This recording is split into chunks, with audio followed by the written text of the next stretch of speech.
Come now, Aiden. Show us your gift. Harvey beckoned to Aiden, who stood in the middle of the Stone family living room, clutching the watch that Lara gave him tightly. This was meant to be his gift for Harvey's birthday, but Craig had just given him the same watch as a present. Sandra snapped her fingers. Hurry up! Don't keep my father waiting. Let's see what you got for him. Aiden started to take a step backward. No, really, I'll just leave my gift with the others. Why don't you see what Ava got you instead? As he hesitated, Shane suddenly ran up to Aiden, stealing the box out of his hands. Stop being so ridiculous and hand over the present. Aiden tried to grab the watch back, but Shane dodged out of the way. Shane, give me that back or else. Or what? What are you going to do to me? Shane snickered. Let's see what you got for my grandfather. He opened the box. Shane gasped. Oh my God, grandfather, look! He showed the gift to Harvey. It's the exact same watch. The entire party gasped. Aiden could hear guests muttering. How could he afford a watch like that? I thought he was just a delivery boy. Sandra pointed and laughed. Oh, how embarrassing. Ava turned to her mother. Mother, please, don't make things worse than they already are. Aiden stepped forward, snatching the watch back from Shane. Enough! Harvey looked at the watch carefully, his eyes steely and inscrutable. Craig looked panicked. He stepped forward out of the crowd, pointing at Aiden. There's no way you could afford the same watch as me. It has to be a fake. Aiden approached Craig, his hand curling into a fist. It's real, Craig. I'm not like you. I don't buy fakes. What did you just say to me? Craig scowled and stepped up to stand face to face with Aiden. Aiden smirked. Are we all just supposed to believe that the diamond you bought for Ava is the real thing? Anyone with half a brain can tell that that's a fake. Don't be ridiculous. Craig shook his head. You're just jealous because you could never afford a stone as precious as Renee's diamond for Ava. Ava stepped in. Guys, break it up. Let's not cause a scene over something as stupid as a ring. How dare you, Aiden? Sandra reeled around on him, a fiery look in her eye. How dare you come into this house and accuse Craig of being a liar? The only one of us around here who's peddling fake gifts is you. Clearly that watch is a fake. There's no way you could afford it. Craig crossed his arms. You have no boundaries, Aiden. Is there nothing you won't say to make yourself look good? Aiden tossed his head back. You're one to talk. You're the one passing off fakes for the real thing. Craig laughed. Oh yeah? Prove it. We can easily call a jeweler. Aiden planted his feet. They'll be able to tell a fake from the real thing. As he said this, Aiden watched as Craig's face went pale. The threat of a jeweler appraising the ring he got for Ava was clearly enough to make his blood run cold. Craig huffed. It doesn't matter. Your watch has to be a fake because there's just no way you could afford it. I mean, seriously, how would you even pay for it? Aiden froze. I can't tell them the truth. I have to come up with an excuse. Fast. He looked at Craig. I had some luck with the lottery recently. Came into some money. It's my chance to give back to this family that has given me so much. Craig scoffed. Even a winning lottery ticket wouldn't be enough to buy a fake version of this watch. Stop! Suddenly, a female voice cut through the argument. It was Charlotte. Let me look at the watch. I'll tell you if it's a fake or not. She stretched her hand out to Aiden, who was still holding the gift. Craig sneered. What, you? How can you possibly know if it's a fake or not? I work in luxury goods. Charlotte rolled her eyes as she took the watch from Aiden. Her jaw dropped as she studied it carefully, turning it over in her hands. She turned to Craig. It's real. Craig shook his head. Impossible. He stormed away, muttering to himself.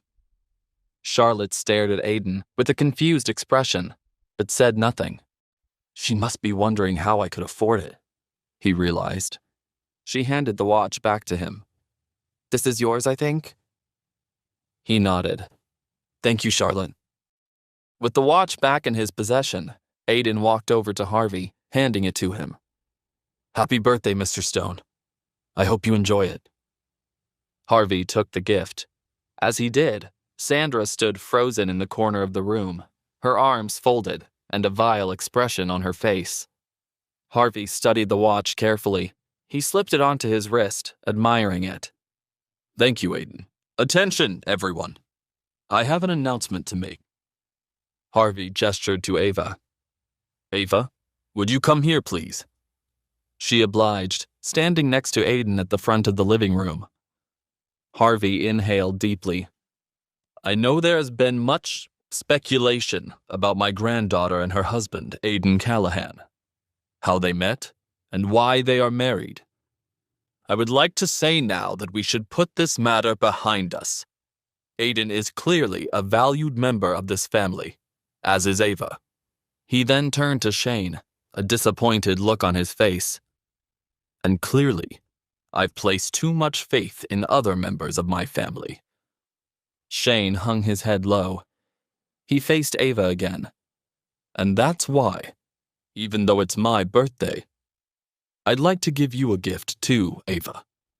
Ava stammered. Me, grandfather? What do you mean? He nodded. Yes. I know there's been much discussion about this, but I'd like to officially have you serve as the lead on our negotiations with Powerhouse PR from now on behalf of the entire Stone family. Ava gasped. The entire party applauded. Ava stood frozen, unsure of how to respond. But before she could, Aiden interjected. She says no. A gasp ran through the crowd. Ava stared daggers at Aiden. Aiden, what are you doing? Aiden thought carefully. She can't accept this from Harvey. She deserves better than to be toyed with like this. If she accepts, she'll be playing the game on his terms. Harvey, meanwhile, was irate. What? What did you say? How dare you answer for her? This is my granddaughter's decision. Ava panicked. She whispered to him. Aiden, stop. You just got my grandfather to like you, and now you want to throw it all away? Shane stormed across the room, grabbing Aiden by the collar. You just don't know when to shut up, do you? Shane pushed Aiden into the fireplace mantel, slamming him against the wall. Sandra raced over to the two of them, pointing her perfectly manicured finger at him. How many more times are you going to presume to speak for my daughter, Aiden glanced at Ava. Say no, Ava. You deserve better than this. I can help you, I swear. Ava's eyes were wide. She had no idea how to respond. Meanwhile, Craig stormed back over to the group. You're like a leech on this family, you know that? Always ruining everything. Now you're even ruining Mr. Stone's birthday. Enough! He turned to Ava. Ava, you have a decision to make, right here and right now. You have to choose between your family and your husband. Ava froze. I don't know what to say. Shane fumed. I'll say it for you. He turned to Aiden, pointing at the exit of the mansion. Get out of here right now, Aiden, or I'll call security and force you out. Aiden backed up from the group, raising his hands. No need for all that. I wouldn't want things to get ugly. I'll show myself out. Aiden turned to Ava as he headed for the door. Whatever you decide, I'll support you. Without saying another word, he left. Sandra sidled up to Shane. You know what you have to do. Shane nodded. He followed Aiden outside.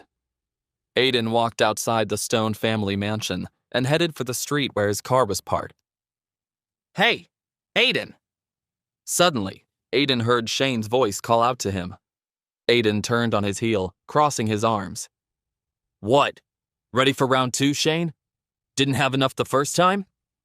Shane approached Aiden, pulling his cell phone out of his suit pocket. You're exactly right. I don't think you really learned your lesson here. He dialed a number on his phone, muttered something into the receiver, and hung up. Aiden laughed. Calling Mommy to come help? Shane shook his head. Go ahead. Laugh it up now. By this time tomorrow, you won't be able to walk.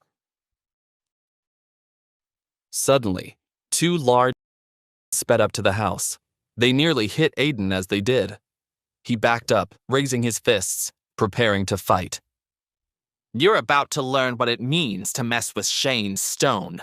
Will Aiden be able to fight off Shane's thugs? Will Ava choose her family over Aiden? Will Charlotte figure out Aiden's true identity? Wait, that's not the end. You've just had a free taste. Now get the full story on the Pocket FM app, link in description. Check out our next video and playlist, and don't forget to like, share, and subscribe.